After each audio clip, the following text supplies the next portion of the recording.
So ఈ దినము మరి ఈ పరిశుద్ధ ఆదివారం మొదటి రోజు మనందరం కూడా ఇలా దేవుని సన్నిధిలో ఉండటం మనకి ఎంతో ఆశీర్వాదం. సో దేవుని సన్నిధిలో ఉంటే దేవుడు ఏదో ఒక మేలు మన పట్ల చేస్తాడు. ఆమేన్. ఒక మంచి ఆలోచనతో మనల్ని ముందుకు నడిపిస్తాడు. ఒక ధైర్యపు మాట మన గమ్యానికి ముందుకు నడిపిస్తుంది. దేవుని సన్నిధికి మనం వస్తున్నప్పుడు, దేవుని సన్నిధిలో మనం ఉంటున్నప్పుడు ఏదో ఒక విషయం ద్వారా మనం బలపరచబడతాం. అది పాట ద్వారా కావచ్చు, కీర్తన ద్వారా కావచ్చు, వాక్య సందేశం ద్వారా కావచ్చు, ఎలాగైనా కావచ్చు. దేవుడు ఒక మంచి ఆలోచన మన హృదయాల్లో పెడతాడు. తద్వారా మనం ఖచ్చితంగా ఏదో ఒక మంచి విషయాన్ని మనం నేర్చుకుంటాం. ఆమేన్. హల్లెలూయా, హల్లెలూయా, హల్లెలూయా. మనకి ఎవరైనా చెప్తే ఇష్టం ఉండదు. జనరల్గా మీరు ఇలా చేయండి, ఇలా ఉండండి అని మనల్ని ఫోర్స్ఫుల్గా చెప్పినా, కొద్దిగా గద్దించి చెప్పినా మనకి ఇష్టం ఉండదు. కానీ దేవుడు మాట్లాడుతున్నప్పుడు, లేదా దేవుడు వాక్యం ద్వారా దర్శిస్తున్నప్పుడు మనంతట మనమే ఒక మంచి తీర్మానంలోకి వచ్చేయాలి. ఎవరు ఎన్ని చెప్పినా మనం కొన్నిసార్లు వినబుద్ధి కాదు కూడా. కానీ దేవుని వాక్యం మన దగ్గరికి వచ్చినప్పుడు, దేవుని వాక్యం చేత సరిచేయబడుతున్నప్పుడు మనంతట మనమే ఒక ప్రతిష్టలోనికి, ఒక తీర్మానంలోనికి, దేవుడు కనుక నీకు అర్థమైపోతే ఆయన స్వభావం, ఆయన లక్షణాలు, ఆయన చిత్తాలు, ఆయన సంకల్పాలు ఇవన్నీ మీకు అర్థమైపోతే, మీకు క్లారిటీ వచ్చేస్తే దేవుడి పట్ల, ఇంక మీరు ఆయన పట్ల ఎటువంటి ఆలోచనలు కలిగి ఉండరు. ఇంకేమి జడ్జిమెంట్ చేయరు. ఆయన మనం తీర్పు తీర్చం. ఆయనకి మంచోడు అనం, చెడ్డోడు అనం, ఏమనం. హల్లెలూయా, హల్లెలూయా. ఇస్తే మంచివాడు, ఇవ్వకపోతే చెడ్డవాడు అనే భావన మనలో ఉండదు. అలాంటి ఆధ్యాత్మిక సామర్థ్యంలోనికి దేవుడు ప్రతి ఒక్కరిని నడిపించును గాక. మీ శ్రమలను అధిగమించి, మీ యొక్క కష్టాలను అధిగమించి, మీ జీవితంలో జరిగిన మోసాలను, లేకపోతే అవమానాలు, నిందను అధిగమించి, దేవుడే పైవాడని, దేవుడే సమస్తాన్ని అనుమతించాడని, దేవుడే తన సార్వభౌమ అధికారాన్ని బట్టి నా పట్ల ఈ విధంగా కార్యం చేశాడని ఎవరైతే ఆ అండర్స్టాండింగ్ లెవెల్కి వెళ్ళిపోతారో, ఇంక వారి జీవితంలో ఇంకా ఏ విధమైన విషయాలు ఉండవు ఇంక దేవుడి పట్ల. హల్లెలూయా. లేకపోతే ఆ దేవుడు, ఆ స్థాయి మనకు అర్థం కాకపోతే మనం ఏమంటామంటే దేవుడు చెడ్డవాడు, దేవుడు మంచివాడు కాదు, దేవుడు మాకు అన్యాయం చేశాడు, దేవుడు మాకు అలా చేశాడు, ఇలా చేశాడని అనేక విధాలుగా మనం దేవుని గురించి ఎరగని వారమై అనేక విధాలుగా ఆయన్ని మనం దూషించడానికి అవకాశం ఉంది. ఈ రోజున మనం దేవుణ్ణి దూషించే వారంగా లేం. దేవుడు అన్యాయస్తుడని మనకు జరిగిన శ్రమలను బట్టి, మనకు వచ్చిన నిందలను బట్టి, మనకు కలిగిన అవమానాలను బట్టి, మనకు కలిగిన శరీర బలహీనతలను బట్టి, మనం లేకపోతే మన జీవితంలో జరుగుతున్న ఆలస్యాన్ని బట్టి, లేకపోతే మన జీవితంలో జరుగుతున్న ఆ పరిస్థితుల, కఠినమైన పరిస్థితులను బట్టి, లేకపోతే జరుగుతున్న విపత్తులను బట్టి మనం ఎవరిని నిందించలేం. దేవుణ్ణి నిందించలేం, దైవ సమాజాన్ని నిందించలేం, దైవజనుని నిందించలేం, ఎవరిని నిందించలేం. కానీ ఒకటి మనం అర్థం చేసుకోవాలి, దేవుడు సమస్తము మేలు చేయడానికే సమకూడి జరిగిస్తాడని మనం తెలుసుకోవాలి. హల్లెలూయా. ఆదికాండము 45వ అధ్యాయము రండి. ఆదికాండం 45వ అధ్యాయం 39వ పేజీ. ఓకే. అప్పుడు యేసేపు తన యొద్ద నిలిచిన వారందరి ఎదుట తన్ను తాను అణుచుకొన జాలక, నా యొద్ద నుండి ప్రతి మనుష్యుని వెలుపలకు పంపివేయుడని బిగ్గరగా చెప్పాను. యేసేపు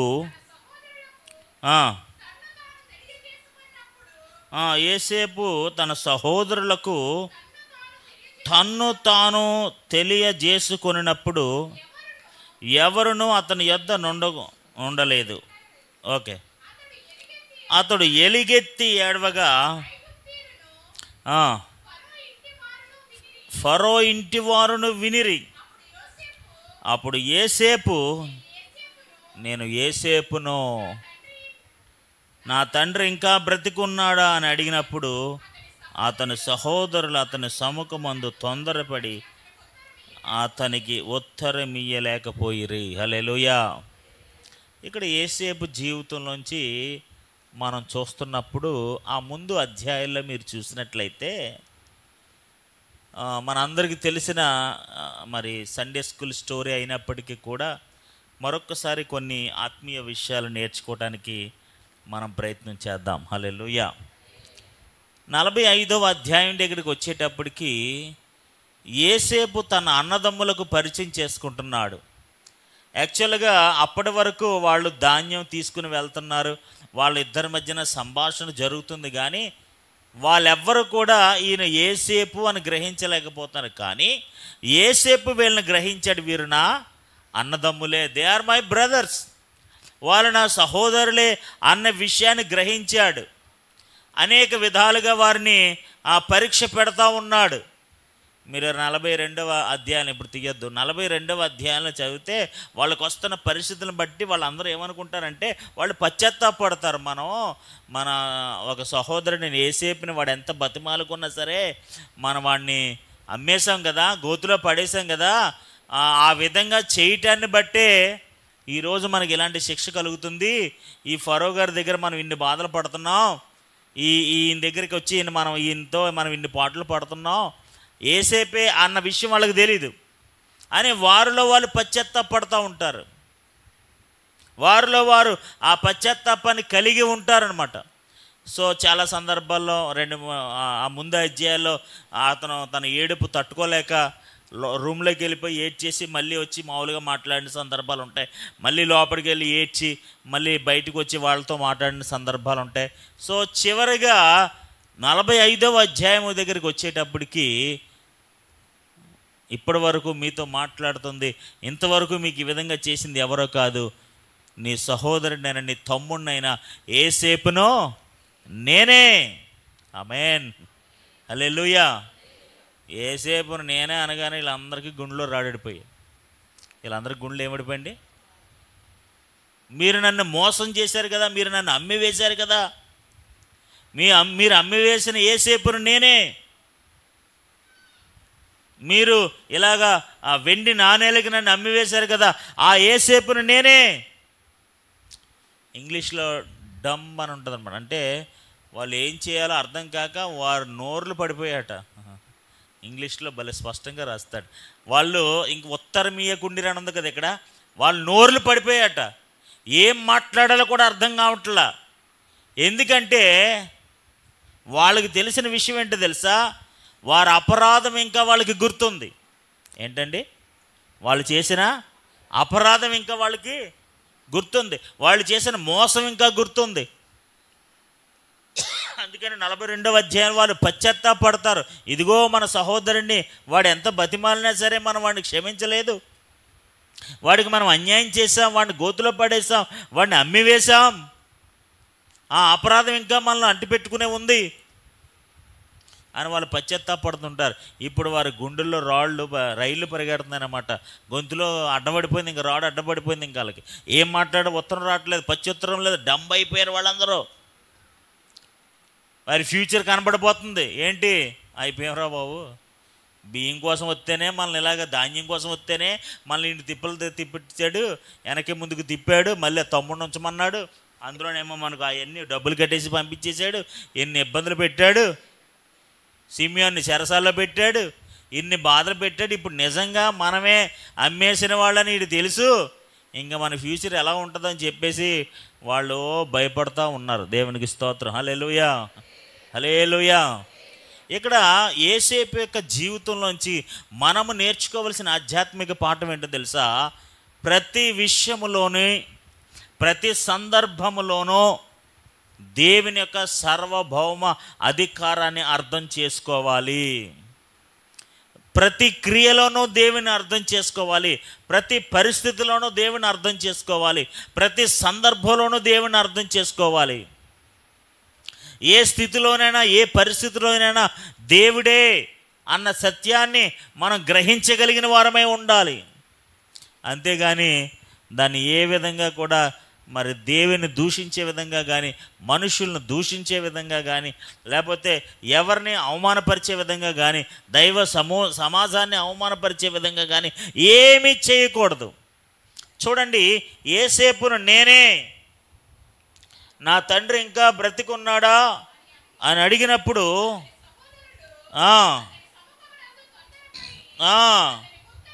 ఏం పడ్డారండి వాళ్ళు?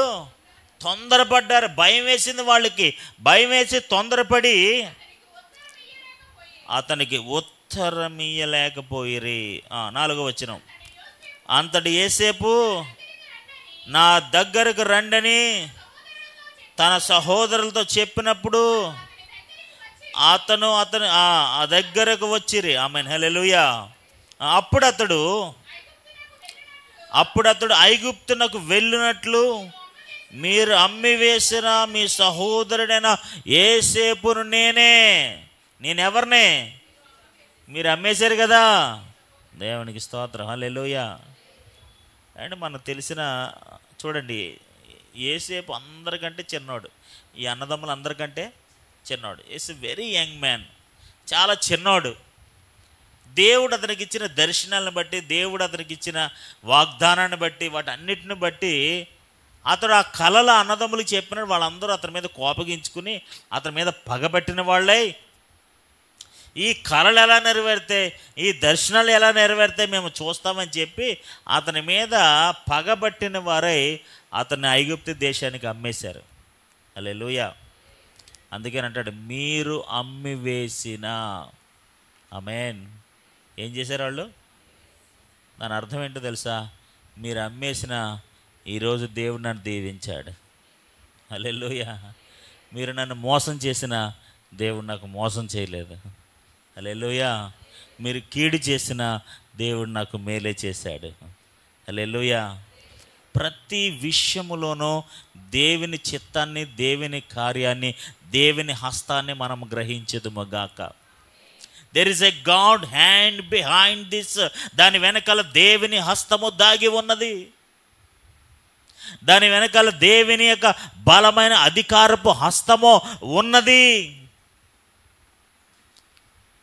అందుకని అక్కడ అంటాడు,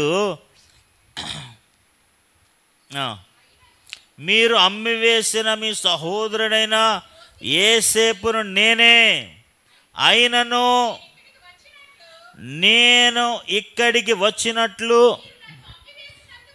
మీరు నన్ను అమ్మి వేసినందుకు దుఃఖపడకండి. ఆమేన్, హల్లెలూయా. ఏం పడకండి? ఇప్పుడు నిజంగా వాళ్ళు ఏం పడతారు? అనవసరంగా అమ్మారో బాబుని, ఎలాగమ్మా అనవసరంగా అమ్మారో బాబుని. చూడు, ఈరోజు ఆడు రాజయ్య కూర్చున్నాడు, అధికారి అయ్యి కూర్చున్నాడు, మమ్మల్ని చంపేస్తాడు, ఇప్పుడు మమ్మల్ని నాశనం చేస్తాడు. దేవునికి స్తోత్రం, హల్లెలూయా, హల్లెలూయా. యేసేపు జీవితంలో ఆయన చాలా చిన్నవాడైనప్పటికీ కూడా ఒక విషయాన్ని తెలుసుకున్నాడు. ఏంటో తెలుసా? ప్రతి విషయములో దేవుని హస్తము ఉన్నదని గ్రహించాడు. ఆమేన్, హల్లెలూయా.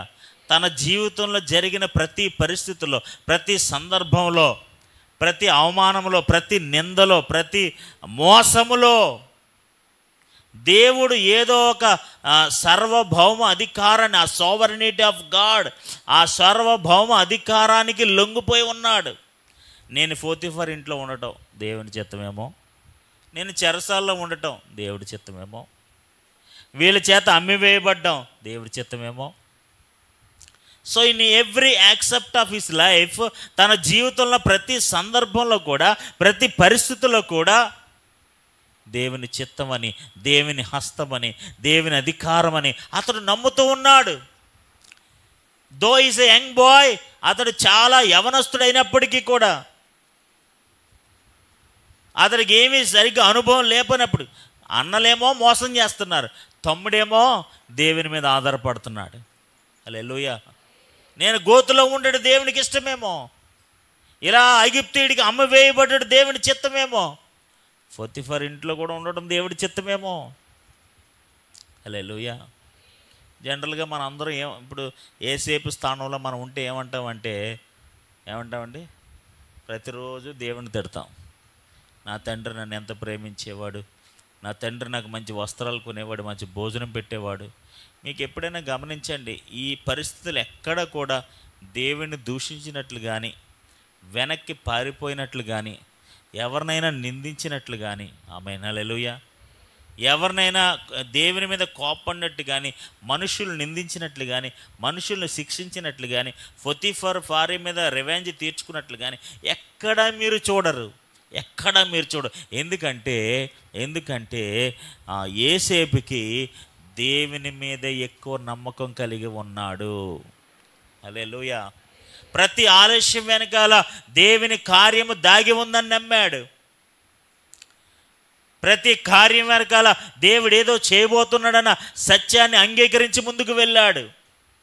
తాను ఎదుర్కొన్న కష్టాల కంటే, తన అన్నదమ్ములు చేసిన మోసము కంటే, పొతిఫర్ భార్య చేసిన మోసము కంటే, చెరసాల్లో అనుభవించిన నిందల కంటే, వీటన్నిటికంటే ఏదో ఒక దేవుడు ఉన్నతమైన సంకల్పము నా కొరకు దేవుడు దాచి ఉంచాడు.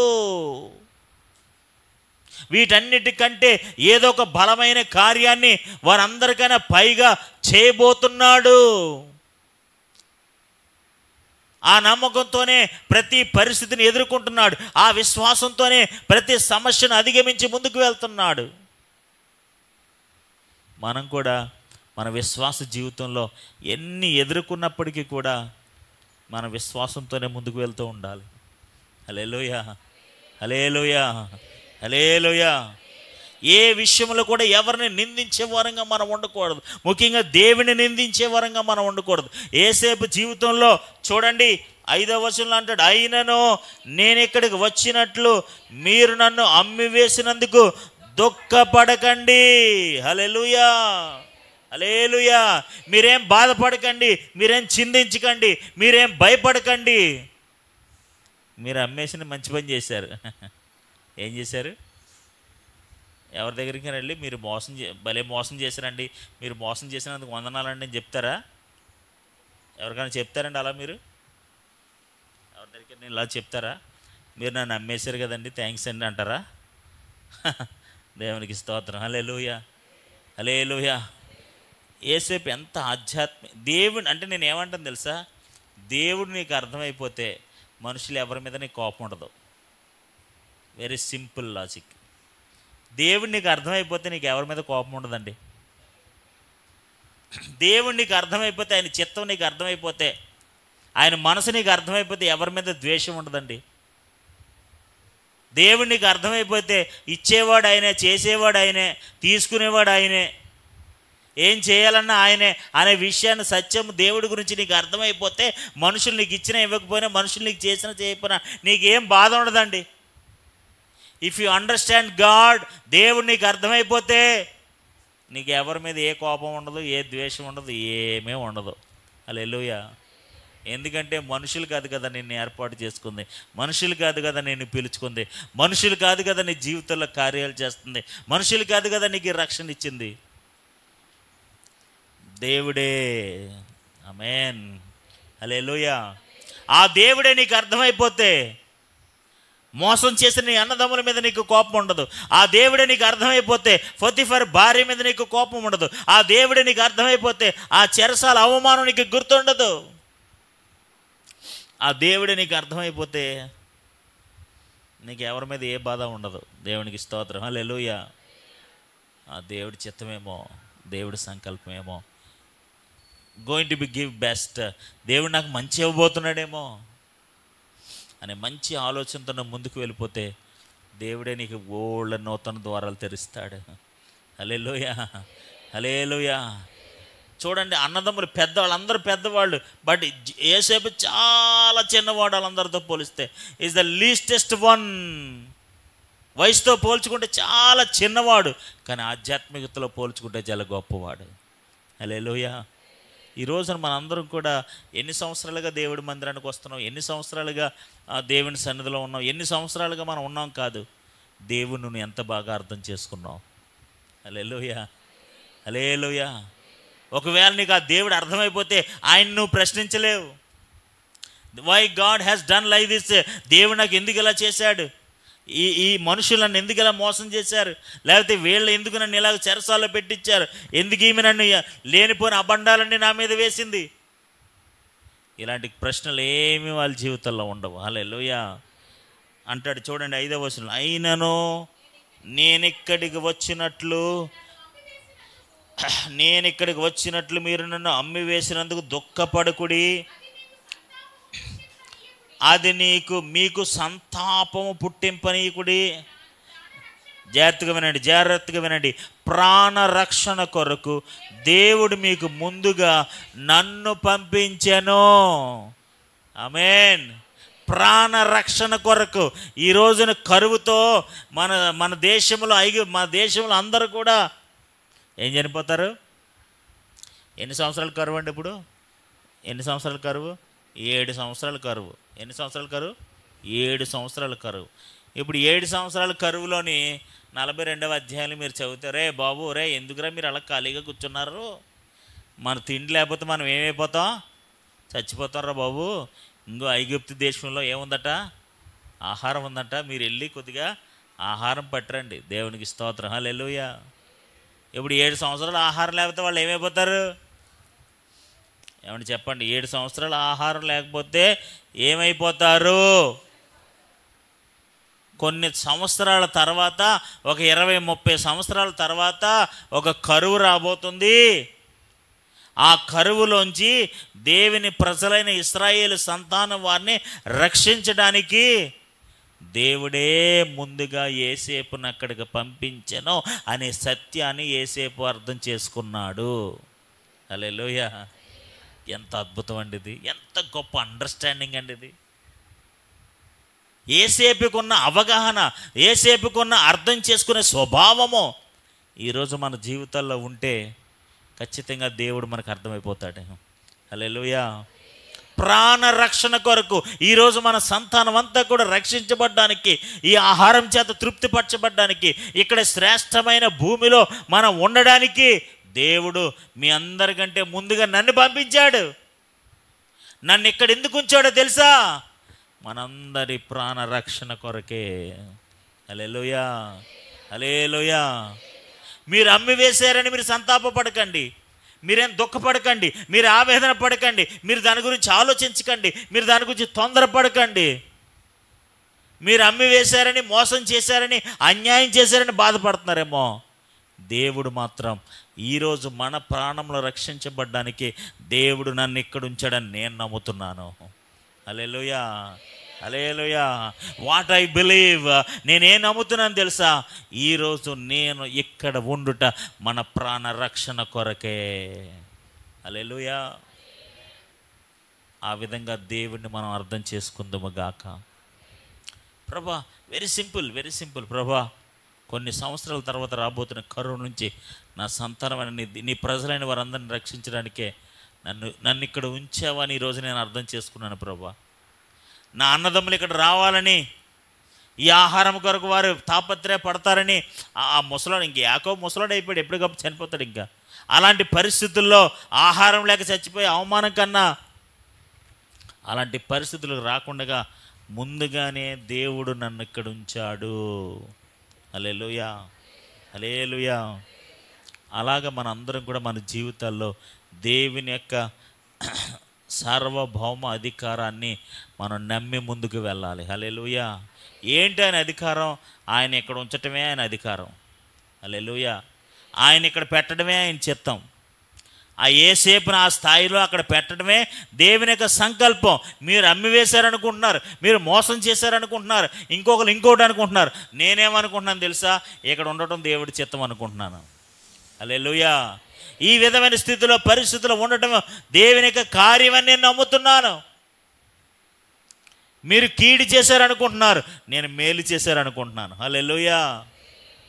ఈరోజు మనందరం కూడా ఆ విధమైన అవగాహనలోకి వెళ్ళిపోతే మనకి ఏ మనుషుల మీద కోపం ఉండదండి. హల్లెలూయా.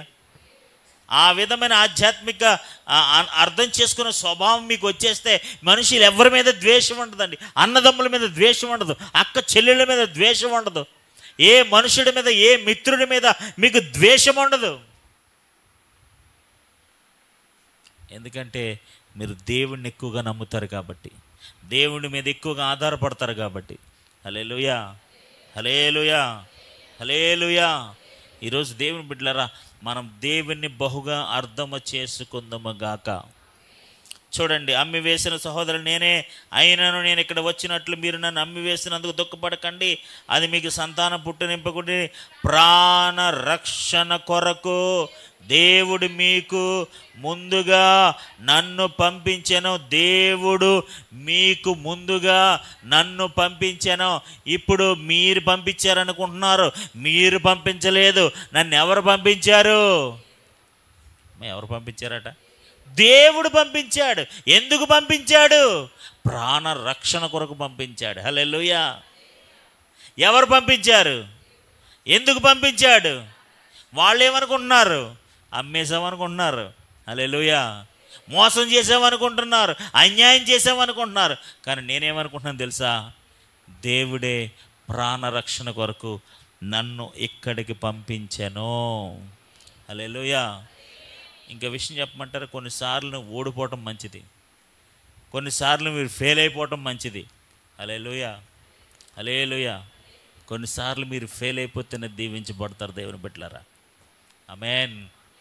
మీరు ఫెయిల్ అయిపోతుంటేనే అయ్యో ఫెయిల్ అయిపోయాం కాదు, మీరు ఫెయిల్ అయిపోయిన వెనకాల దేవుడు ఇంకా గొప్ప కార్యం చేస్తాడు.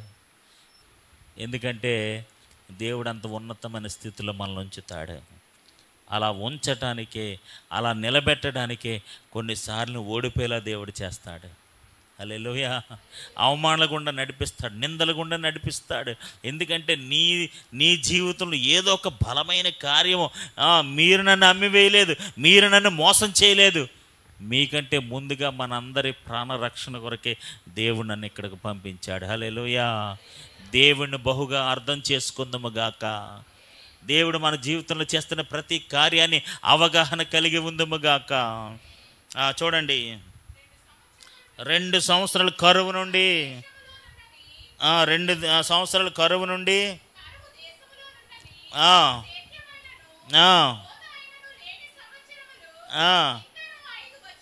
ఇంకా 5 సంవత్సరాలు ఉంది కరువు.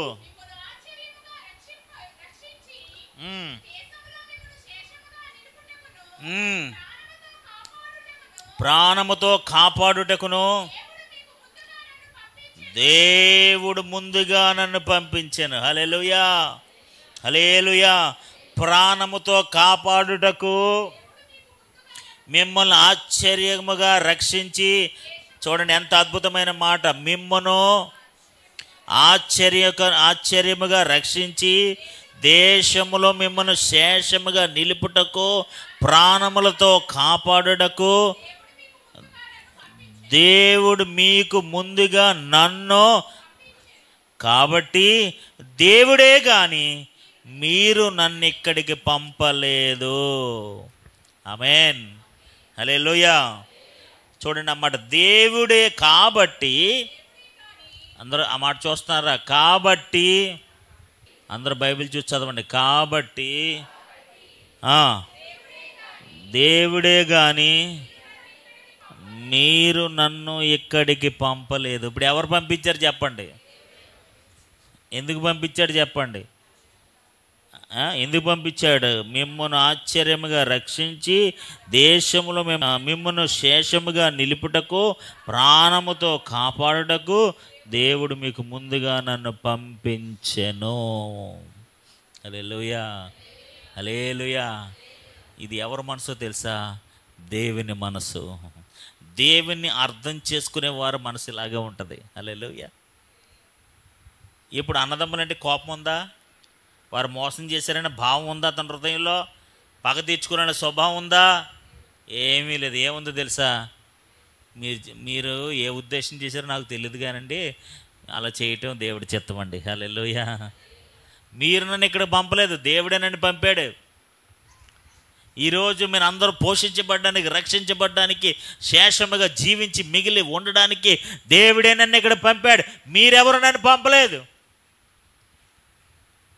టుడే, ఈరోజు నేను ఇక్కడ ఉండటం మీ చిత్తం కాదు, ఇట్స్ గాడ్స్ విల్, దేవుడి చిత్తము. హల్లెలూయా, హల్లెలూయా.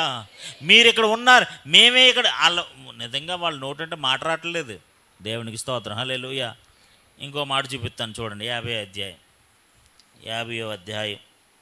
చివరి అధ్యాయం 15వ వచనం నుంచి.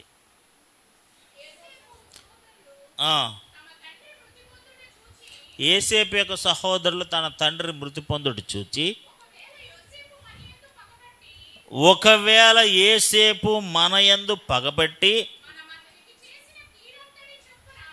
మనం అతనికి చేసిన కీడంతటి చొప్పున మనకు నిశ్చయముగా కీడు జరిగించుననుకొని, ఏమనుకుంటున్నారు వాళ్ళు అని? ఏమనుకుంటున్నారండి వాళ్ళు సహోదరులు? తండ్రి మృతి చూచి ఆయన తండ్రిగా చనిపోయిన తర్వాత యోసేపు మన యందు పగబట్టి, మనము పగబట్టి అంటే అతని మనసులో పగ ఉందా? యోసేపు మనసులో పగ ఉందా? కీడు చేయాలని ఆలోచన ఉందా? ఉంటే ఎప్పుడో వాళ్ళని వేసేసినాం. దేవునికి స్తోత్రం. వాళ్ళు ఇప్పుడు దాకా ఎందుకు? దేవునికి వచ్చిన అన్నీ వేసేసినాం. ధాన్యం కోసం 42వ అధ్యాయంలో ధాన్యం కోసం వచ్చారు కదా, అప్పుడే లేపేసిన వాళ్ళందరినీ. ఎందుకు లేపలేదు తెలుసా? ఎందుకు వాళ్ళు ఏం చేయలేదు తెలుసా? నేను ఎక్కడ ఉండట దేవుని చిత్తము. ఆమేన్, హల్లెలూయా, హల్లెలూయా.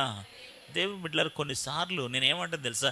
నేను చెప్పాలనుకున్న మాట ఒక్కటే, దేవుని యొక్క చిత్తాన్ని, అధికారాన్ని మీరు అంగీకరించండి. ఆమేన్. ఎవరిని ఏ విధమైన ఆలోచన పెట్టుకోకండి. దేవుడిని మీరు అర్థం చేసుకోండి. దేవుడిని మీరు అర్థం చేసుకుంటే ఇంక ఏ మనుషుల మీద ఏ విధమైన ఆలోచనలు ఉండవు మీకు. హల్లెలూయా. ఒకవేళ మిమ్మల్ని మోసం చేశారా, ఓకే, నో ప్రాబ్లం. ఎవరైనా మీకు అన్యాయం చేసి మీ డబ్బులు దెబ్బేశారా, పోలే, దేవుడు నీకు ఇంకా శ్రేష్టమంది ఇస్తాడేమో. ఇచ్చేవాడు, తీసుకునేవాడు ఆయనే, ఇచ్చేవాడు ఆయనే. దేవునికి స్తోత్రం. హల్లెలూయా. నువ్వేమైనా పోగొట్టుకున్నావా, నో ప్రాబ్లం, మళ్ళీ ఇంకా మంచిది ఇస్తాడేమో ప్రభు. సో ఈ విధమైన అవగాహనతో దేవుణ్ణి మీరు అర్థం చేసుకుని మీరు ఆయన నామాన్ని గౌరవించగలిగితే, ఆయన నామాన్ని మహిమపరచగలిగితే దేవుడు మన జీవితంలో ఇంకా కార్యాలు చేస్తాడు. ఆమేన్, హల్లెలూయా. No problem. దుఃఖపడకండి, మీరు సంతాపపడకండి, మీరు భయపడకండి. మీరు కాదు నన్ను ఇక్కడ తీసుకొచ్చింది, దేవుడే నన్ను ఇక్కడ తీసుకొచ్చాడు. మీ పార్ట్ ఏమీ లేదు ఇందులో. ఇదంతట్లో దేవుడే అలాగా నడిపిస్తున్నాడు. హల్లెలూయా. మీరు మనుషులు చేశారు అనుకుంటున్నారేమో, లేదు, దేవుని చిత్తానుసారమైన సర్వభౌమ అధికారము చొప్పున మీరు నడిపించబడుతున్నారని అర్థం చేసుకుందాము గాక. చూడండి 16వ వచనం. కీడు జరిగించిననుకొని యోసేపు నాకు ఇలాగ వర్తమానం పంపిరి, నీ తండ్రి తాను చావకమునుపు ఆజ్ఞాపించింది ఏమనగా,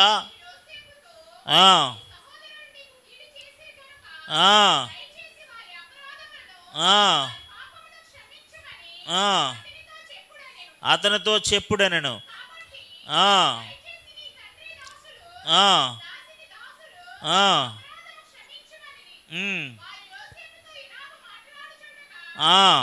అతడు ఏడ్చెను. 18వ వచనం. మరియు అతని సహోదరులు పోయి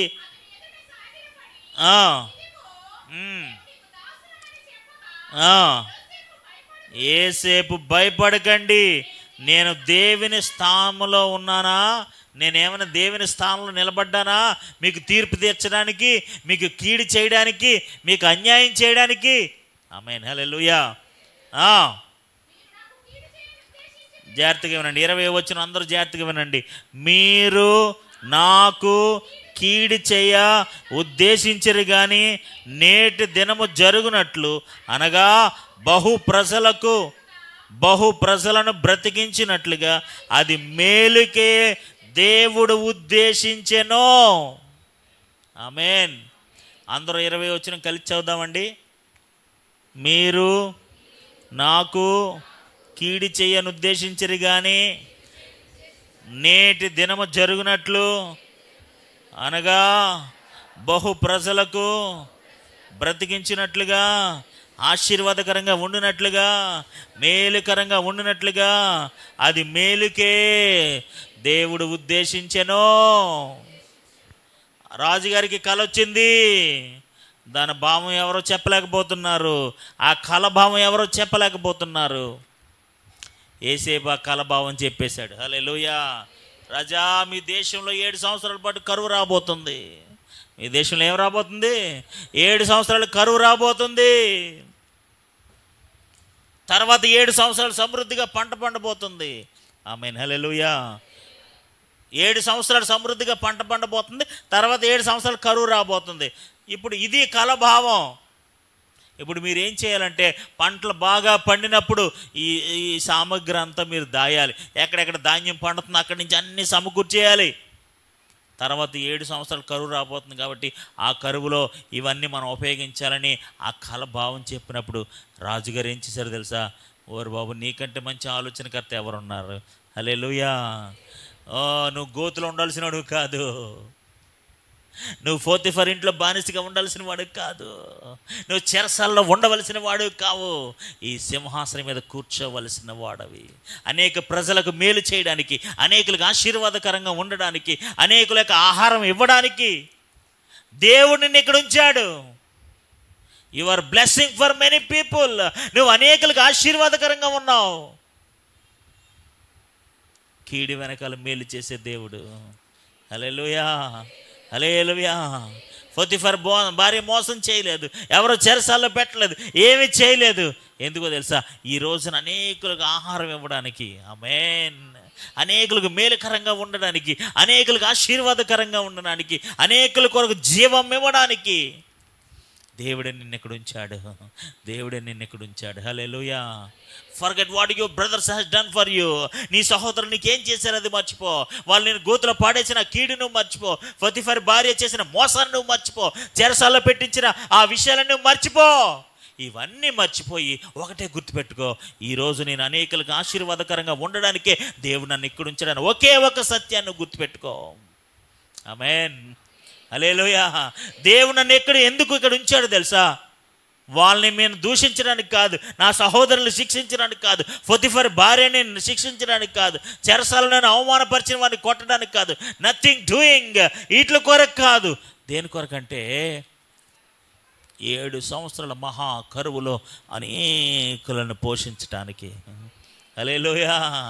అనేకులను పోషించటానికి, అనేకులకు ఆశీర్వాదకరంగా ఉండడానికి దేవుడే నన్ను ఇక్కడ కూర్చోబెట్టాడు. That is the purpose of God in my life. అదే దేవుని చిత్తము నా జీవితంలో. నా సహోదరులు ఏం చేశారో నాకు సంబంధం లేదు. వాళ్ళు నన్ను మోసం చేసిన విధానం నాకు గుర్తులేదు. వారు నన్ను అమ్మివేసిన విధానం నాకు గుర్తులేదు. ఏమీ గుర్తులేదు. నాకు ఒకటే గుర్తుంది. ఏంటో తెలుసా? ఈరోజు నేను ఇక్కడ కూర్చుంటాడు దేవుడి చిత్తము. అనేకులకు ఆశీర్వాదకరంగా ఉండడానికి దేవుడు నన్ను ఇక్కడ ఉంచాడు. ఆమేన్, ఆమేన్, ఆమేన్. దేవుని అర్థం చేసుకుని ఆయన చిత్తానుసారంగా ముందుకు వెళ్ళుదుముగాక. దేవుని అర్థం చేసుకుని ఆయన చిత్తానుసారంగా ముందుకు వెళ్ళుదుముగాక. అలా నువ్వు వెళ్తున్నప్పుడు నిన్ను మోసం చేసిన వారు నీకు గుర్తుకు రారు. నిన్ను అవమానపరిచిన వాళ్ళు, పోతీఫర్ భార్య ఎంత అవమానపరిచిందండి. అతను నిజంగా అలా చేశాడా? చేయలేదు కదా. అయినా సరే ఆ నిందను భరించాడు, ఆ మోసాన్ని భరించాడు, అవమానాన్ని భరించాడు. ఇవేమీ అతనికి గుర్తుకు లేవు. మనకు ఎలా గుర్తుందో తెలుసా? మన స్వభావాలు ఎలా ఉంటుందో తెలుసా? ఒక్కసారి మన పైకి వచ్చిన తర్వాత ఎవరైతే మనల్ని అలా చేశారో, ఎవరైతే అలా చేశారో వాళ్ళందరి మీద మనం ఖచ్చితంగా ఏదో ఒకటి చేయడానికి ప్రయత్నం చేస్తుంటాం. మానవ స్వభావం అలాంటిది. కానీ యేసేపు ఎంత దైవికమైన మనసు కలిగినాడో తెలుసా? ఎంత దైవికమైన మనసు కలిగినాడో తెలుసా? ఏమంటున్నాడు తెలుసా? మీరు నన్ను ఇక్కడికి రప్పించలేదు, దేవుడే నన్ను ఇక్కడికి రప్పించాడు. వాళ్ళకి ఇంకా భయం పోలేదు. చూడండి, చివరికి వచ్చేసరికి వాళ్ళ నాన్న చనిపోయింది, వాళ్ళ నాన్న కోసం ఇలా ఉన్నాడేమో, వాళ్ళ నాన్న చనిపోయిన తర్వాత మనల్ని ఎలాగ లేపెత్తాడేమో అని వాళ్ళ భావం ఉంది. ఎందుకంటే మరి వీళ్ళందరూ ఒక తల్లి బిడ్డలో, మనోడేమో బెన్యామీను, యేసేపు ఒక తల్లి బిడ్డలో. కాబట్టి వీడు ఎలాగైనా మామూలు సౌతాన్ని వీళ్ళందరూ ఓన్ బ్రదర్స్ కాదు కదా, వేరే తల్లికి పుట్టిన నాన్న మనల్ని ఎలాగ చంపేది ఆ భావం వాళ్ళకు ఉంది. కానీ ఈయనకి లేదు అలా.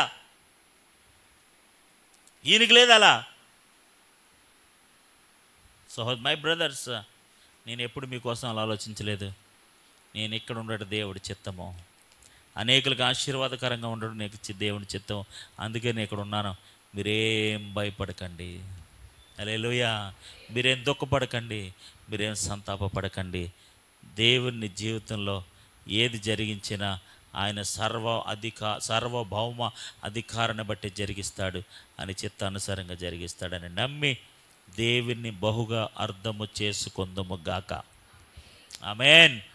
దేవుడు ఎప్పుడైతే నీకు అర్థమవుతాడో నీకు ఎవరేం చేసినా ఏం ఇబ్బంది అనిపించదు. నీకు డబ్బులు లేకపోయినా ఏమనిపించదు. హల్లెలూయా. ఏం జరిగినా నీకేమనిపించదు. ఏమి జరిగినా ఏమైపోయినా సరే నీకేమనిపించదు. ఎందుకంటే దేవుడే కదా అన్నీ ఇచ్చేవాడు. ఆమేన్. హల్లెలూయా. దేవుడే కదా నీకు అన్నీ చేసేవాడు. ఆ విశ్వాసం, ఆ ధైర్యం, ఆ నమ్మకం సర్వశక్తి గల దేవుడి దినాల్లో మనందరికీ పుట్టించును గాక.